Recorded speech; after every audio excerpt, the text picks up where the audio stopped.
Welcome to the Veterinary Rehabilitation Podcast, where we aim to help fellow veterinary rehab therapists increase their knowledge and elevate their practice.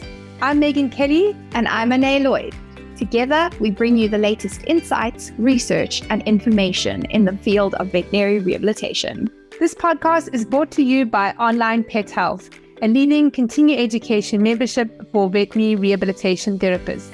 With Onlinepethealth, you'll have access to a wide range of online resources to help you stay up to date with the latest techniques, advances, and trends in the industry. Our podcast features in-depth conversations with leading experts in veterinary rehabilitation. They share their own experiences and knowledge to help you improve your practice. Whether you're a seasoned pro or just starting out in the field, our goal is to provide you with the tools and the insights you need to succeed. So join us as we explore the exciting world of veterinary rehabilitation and help you take your practice to the next level.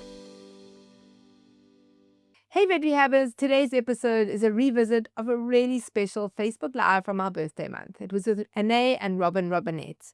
In this conversation, they dive into Robin's journey and the incredible depth of her experience, from qualifying as a DVM to adding chiropractic, acupuncture, and the Masterson Method to her toolbox. What stands out is how Robin explains the difference between the Masterson Method and the other techniques she uses, and how it brings something completely unique to her work. They also explore the concept of light touch and the surprisingly profound impact it can have on our patients. This was such a standout moment. Robin shares how and when she started using simple Masterson techniques before her chiropractic adjustments, she actually needed to do far fewer adjustments overall. It's such a powerful reminder of how small shifts in approach can create big changes in outcomes. This is a beautiful conversation that might just change the way you think about touch and treatments. If you're not a member already of our amazing online communities of vet rehabbers from all over the world, we gather in our Facebook groups. If you haven't joined us yet, you can head over to Facebook and request to be part of the action. Our groups include small animal vet rehabbers, equine vet rehabbers, hydro vet rehabbers, and our business vet rehabbers for those juggling patient care and running your own business. We regularly share tips, advice, and host live sessions with experts to support you on your vet rehab journey. Now, a quick word from our sponsors. Support, prevent, and rehabilitate. That's the Paw Prosper way. He built a portfolio of industry-leading brands like Walking Pets, Help Him Up, Respond Animal Therapeutics, Fit Paws, and Blue Nine to give your patients the gold standard in care. And we have some big news. Paw Prosper is officially the new home of the Canine Rehabilitation Institute and Onlinepethealth. We're bringing the best products and the best online education together under one roof to help you and your patients thrive. As a special hello to the OPH community, we're offering a one-time gift with your next order when you sign up today. You can head over to pawprosper.com/OPH and join the movement in pet rehabilitation. Right, over to Anae and Robin. Hi guys, and welcome. Robin, thank you so much for joining me today. You're welcome. Guys, we are live today with Dr. Robinett. She is a veterinarian, a chiropractor, and a rehab certified practitioner, and an acupuncture certified. I don't know why I just did that, because I want you to introduce yourself, Dr. Robin, but I'm really excited to have her with us today. We are going to be talking about the Masterson Method and how we can and really should be using these techniques within canine rehabilitation. Now, the Masterson Method's been around for a long time, primarily in the equine side. And I have a friend who does it with dogs. So she's a veterinary physiotherapist, and she started just implementing the techniques on canines, and she was so excited about it. And so I'm really excited to see that becoming more and more of a thing. You guys have a book out on it. All right. So Dr. Robin, will you please introduce yourself? Tell us a little bit about who you are and your journey, your many certifications, and why you became involved in the Masterson Method. Okay, I'm Robinett. I'm a veterinarian. I'm from Houston, Texas, and I practiced general medicine, mixed animal medicine for quite a while, and then I had my horse clients. Is how I got into chiropractic. My horse clients would use someone who said they knew chiropractic, but really they didn't, and they hadn't been trained anywhere, and so complaining to my horse clients when they would call me out to fix something someone else messed up. I was like, well, I don't know what they did, so I'm not sure what's going on. And so I was like, why don't you find someone that knows what they're doing to adjust your horses? And so one of my trainers I've known for a long time, and she told me, is like, well, why don't you learn how to do it? I was like, well, maybe I will. So then I found the program and Sharon Willoughby in the American Veterinary Chiropractic Association. So that's kind of how I got into that. It was kind of a dare, I think. Okay. So chiropractic was your then, first kind of entrance right. into the rehabilitation side of things? Yes. So I started with chiropractic first and really didn't know much about it. And then I started going to see a chiropractor and thought, wow, this is great. It's like I could see, and then talking with the chiropractors on theory behind it. And I was like, okay, well, that makes sense. And then I found the program with Sharon Willoughby and I went to, she was speaking one year in San Antonio at the American Association of Equine Practitioners. Mm-hmm. And so I went. So I was like that. I actually went up and talked to her, which I don't do, okay, at meetings like that, and don't ask questions in large groups or anything usually, okay? And I actually went up and talked to her about her program and thought, okay, so then I got online and signed up for it. So I became certified in chiropractic and took the course in 1995 and 96, and became certified in 1997. Amazing.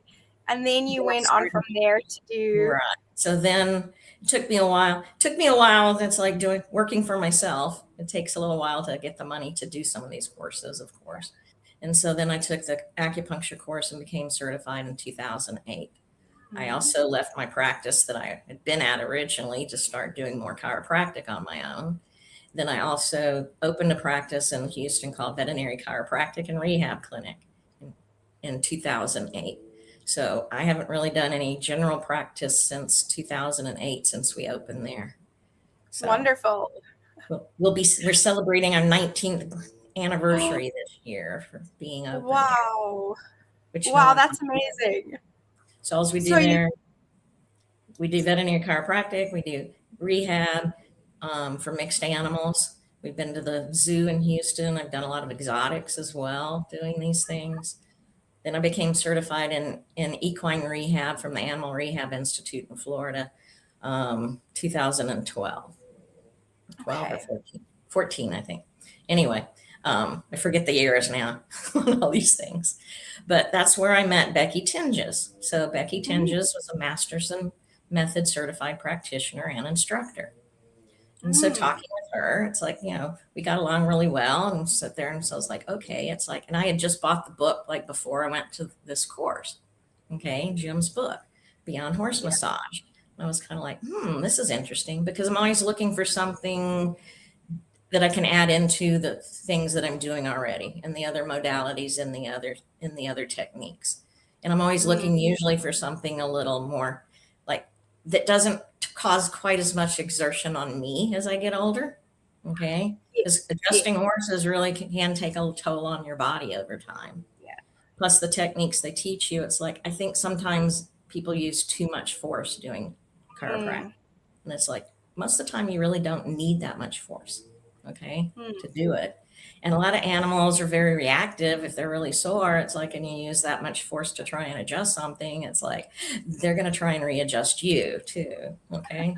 Or if it's a dog, it's like, they're going to bite you. Okay. Yeah. If you use that kind of force because they hurt. Okay. Yeah. It makes them feel better after the adjustment, but during it, even though it doesn't last long with the force you're applying, it hurts. So some of those are going to react really fast. So learning more techniques that are lighter touch techniques, okay, and easier on the body.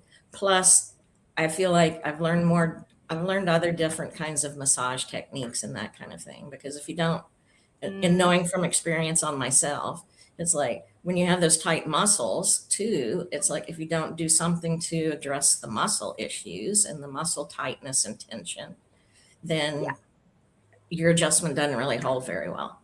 Yes. Okay. And I find that with the animals too. So if you do some massage techniques or something first to help relax the muscles, then the adjustment holds better. Plus the animal likes it better too. So I had Becky at one point, it's like was in Houston. It was in Texas. She was in Austin actually, which isn't that close, but compared to Wisconsin and other places. It's pretty close. So I had her come to Houston and Yeah. spent 3 or 4 days with me.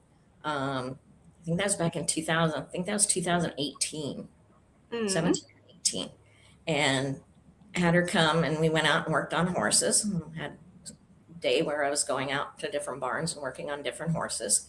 So I'd have her work on the horse first and show me Yeah. how she does things. So it was Yeah. like that. So I was watching and I was like, man, those horses are really getting into it too. And they were like licking and chewing and really getting relaxed and really enjoying it. So I thought, okay, that's kind of cool. And then I would work on the horse after to see what I had to adjust. And it's like, oh, this is great. It's like, oh, I have to adjust the pole.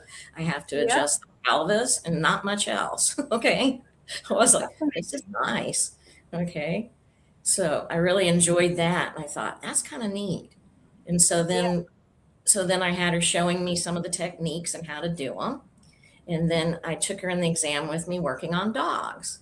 And she's like, well, I really don't work on dogs. I said, yeah, but it would work on dogs, wouldn't it? She's like, sure.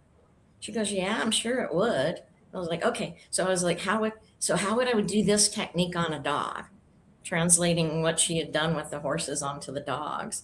And so I started doing that with the dogs. And it was like, man, it's like, yeah, same thing. It's like, okay. It's like, I only have to adjust a few things if I do this, okay, with them. And then I get to a certain point with them and it's like, those dogs are sleeping. I mean, especially the new ones, it's like, they're like, at some point, I'm always telling the owners like, okay, at some point here, they're going to have to lay down. I said, and some of them kind of plop down too. So, because some owners get scared when that happens. Yeah. So I love that. Yeah. I always find it so incredible how much change can come from really light techniques when it feels like we're doing so little and then there can be such profound change. Yeah. Right. So you have done, like, you've learned so many different things. So you have so many things in your toolbox with which to help dogs and horses. What is it about the Masterson method that stands out to you compared to other approaches? I think it's because of the light touch. It's like, it's the light touch. So it requires less muscle for me. Okay. And less work for me. So I kind of like that, especially as I get older and especially with the horses, but the dogs are amazing with it. It's like, they love it. And the reactions that you get, plus I always have to warn owners. It's like, it's going to look like I'm not doing much, but it's a lot. Okay. And if you think about with neurology and the neurology of touch, okay, so like you hit yourself on something and it hurt, what's your first thing you do? You rub it. Yeah. Yes. Right? And then it doesn't hurt, right? Yes. And it's a light touch where you're rubbing it. You're not doing it very hard because there's more sensors, there's more receptors to light touch than there are to deep touch or pain. Plus the nerve fibers they go on and have myelin sheath. It's like they travel faster to the brain. Yeah. So it overwhelms the pain receptors. So you're working on that kind of concept with it. Okay. So it's like, it's kind of cool.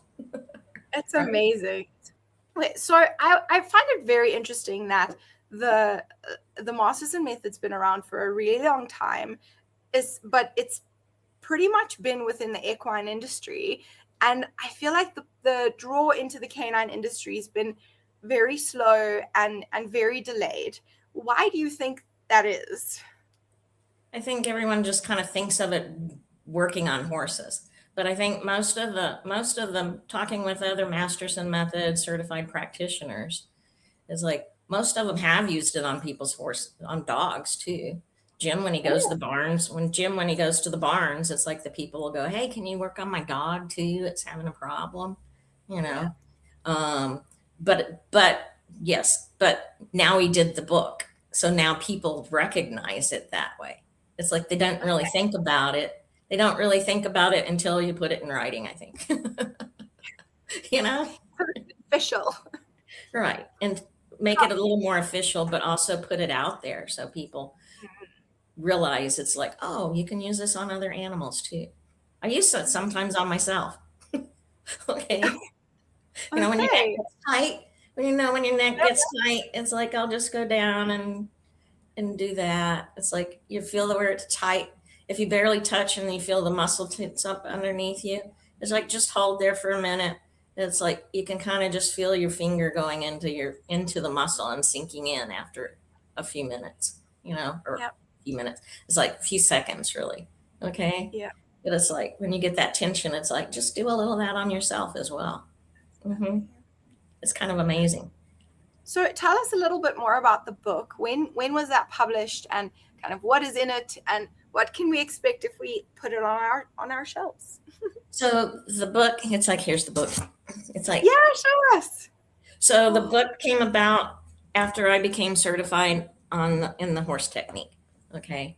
And Jim came to Houston. Becky introduced Jim and I and said, hey, it's like, because Jim was thinking about writing a book on dogs, that he's like, I need someone else to help me do it that does more with dogs. And so my friend Becky's like, oh, you need to talk to Robin then. So he came here in 2020. He was so glad to get out of the house for COVID for a little while and came to visit. And he did my certification exam here in Houston for me. And then we brainstormed, got together the rest of the week and spent time brainstorming on writing a book on the dogs. And he came to my clinic and I had him come in the exam room with me when I was working on my patients and showing him how I do an adjustment, because I incorporate this into what I do. And so he was like, okay. And so that's kind of how that became a thing. Okay. So with the book, it's like Jim did most of the part on how to do the techniques, because it's like, he's so good at explaining how you put your hands and how you're going to sit and how to do all that. He has all that experience on being able to explain that. I was like, because we'd sit there on Fridays, we'd do Zoom meetings on writing the book during COVID is what we did, because I was off on Friday. So we did Zoom meetings, writing the book. He'd go, so he says, how do you do this? How do you do this technique on a dog then? And so I would get on the floor with my computer and camera with my dog, because it was like, I can't explain it. I can show you how I do things, but trying to put it into words you put your hands here, you sit this way. That was difficult for me. So I would show him how I do it and he would describe it. Okay. I like that. He had the language and you needed to, you knew how to apply it. I love that. Right.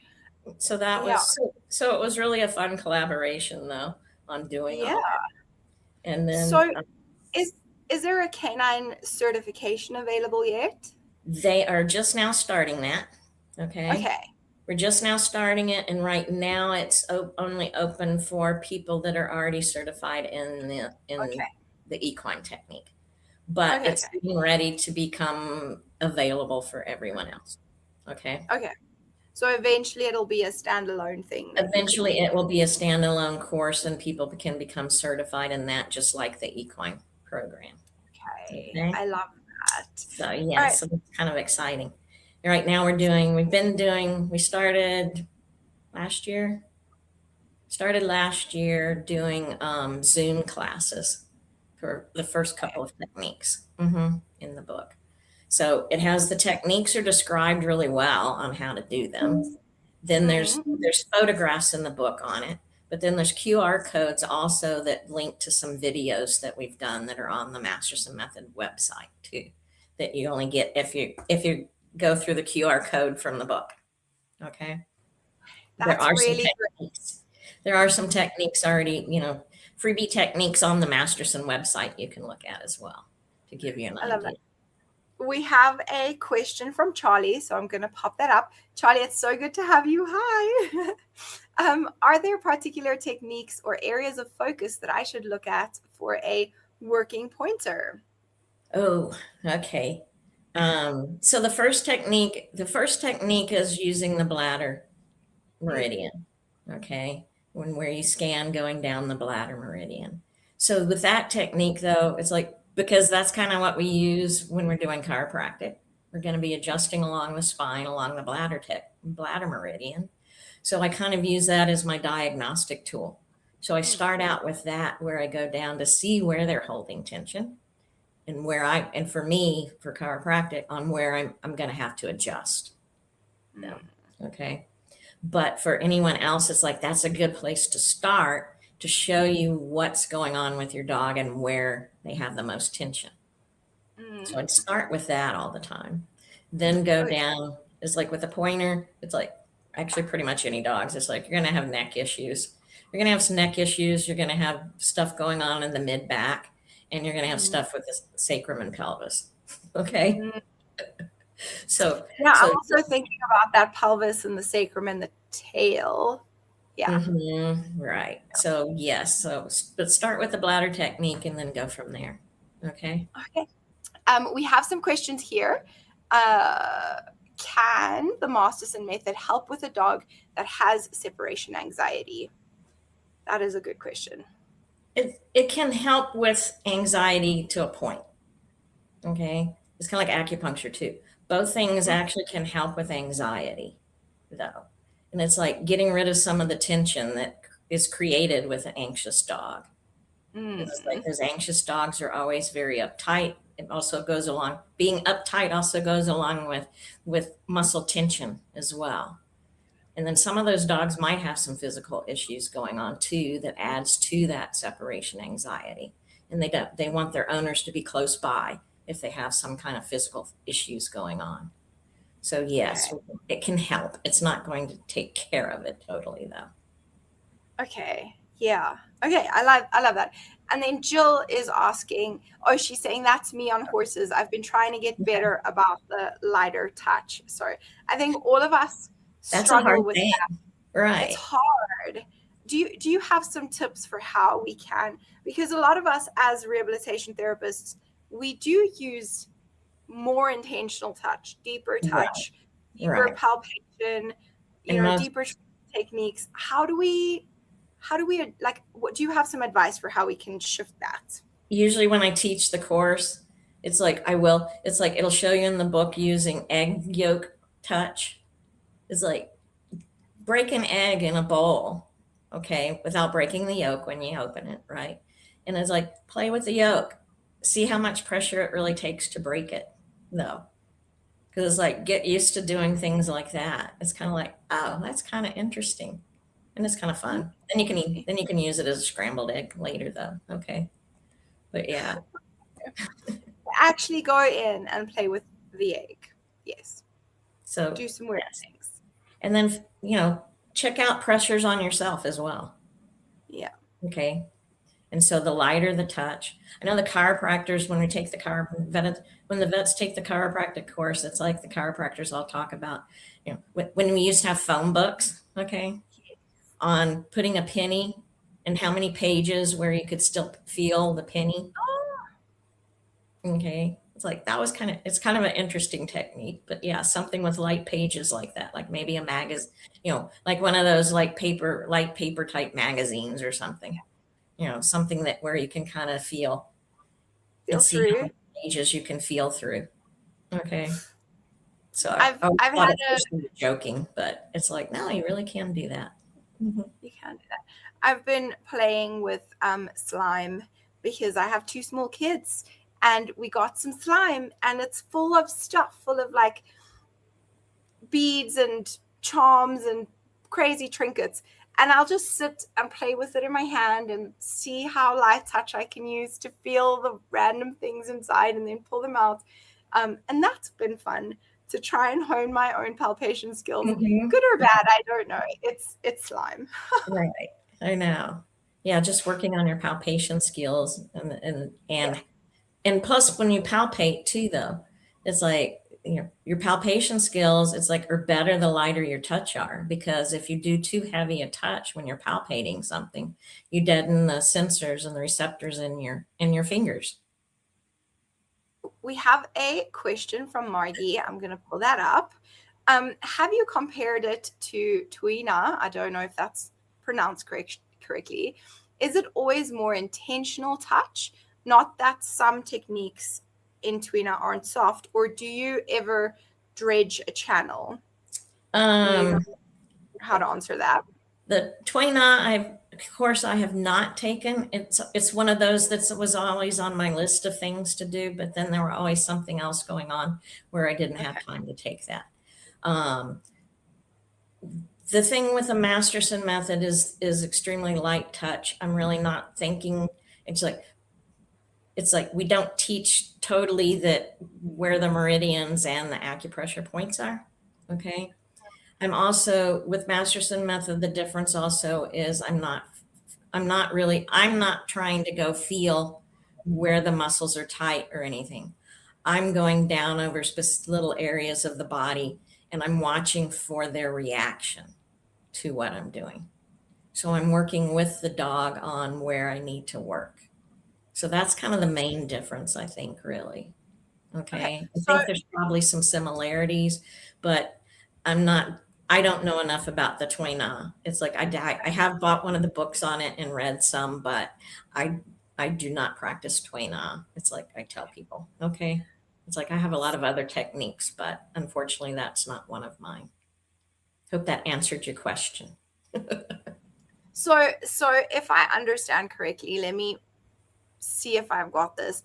But Masterson method isn't, the techniques are not necessarily like highly specific. So we're not like with acupuncture, you want to be very specific about the points and the meridian and where it's running, right? So the bladder meridian has a very specific space that you're following. Whereas with the Masterson method, it's less specific, more intuitive, more following the direction and the feel that the patient is giving you.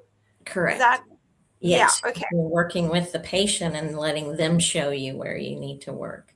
So I'm not really thinking about the specific meridians. Bladder meridian is really just one technique we use just to kind of relax, work on our touch, and also relax the patient to start with. Okay. But it also, like I said, gives you an idea where on the back you might have more tension.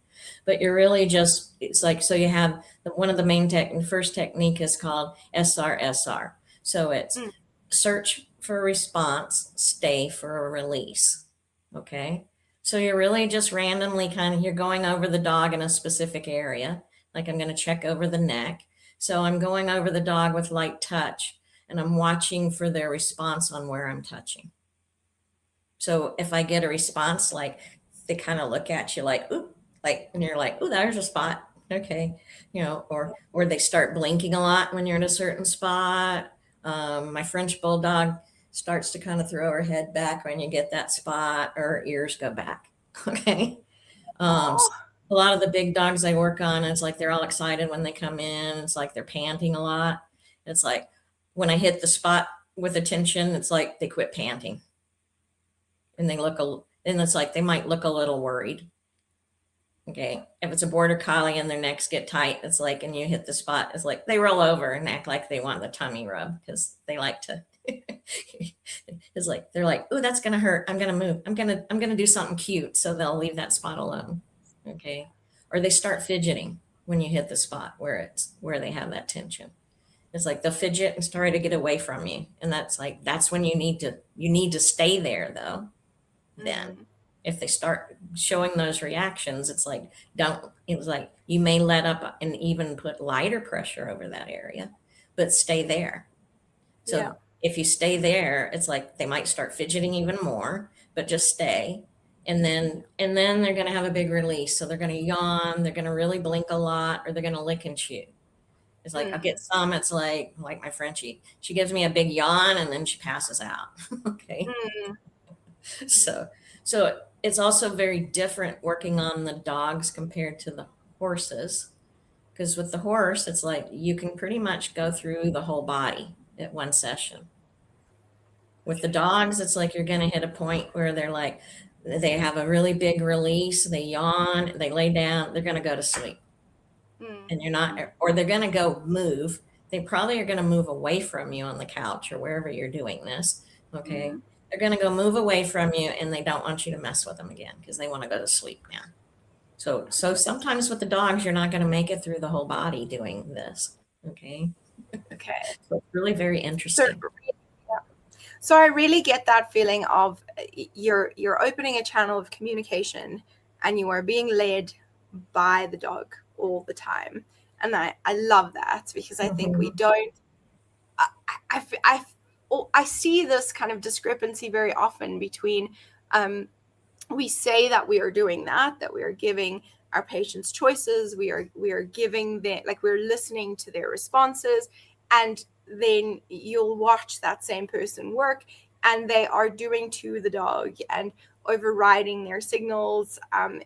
They're not necessarily being harsh, but there isn't an open line of communication. And I think that is just incredibly valuable if we can bring that into our work as rehabilitation therapists. So I'm very excited about this. I'm really excited about collaborating with Masterson Method for our birthday, because I do believe that more canine practitioners need to bring these techniques into their work. Robin, thank you so much for your time today. It's been really great having you. It was fun. Thank you. Bye, guys. If you enjoyed this podcast, please hit the subscribe button so you get notified every time I load a new podcast. I'm here every week talking to vet rehab therapists from all over the world about all things vet rehab.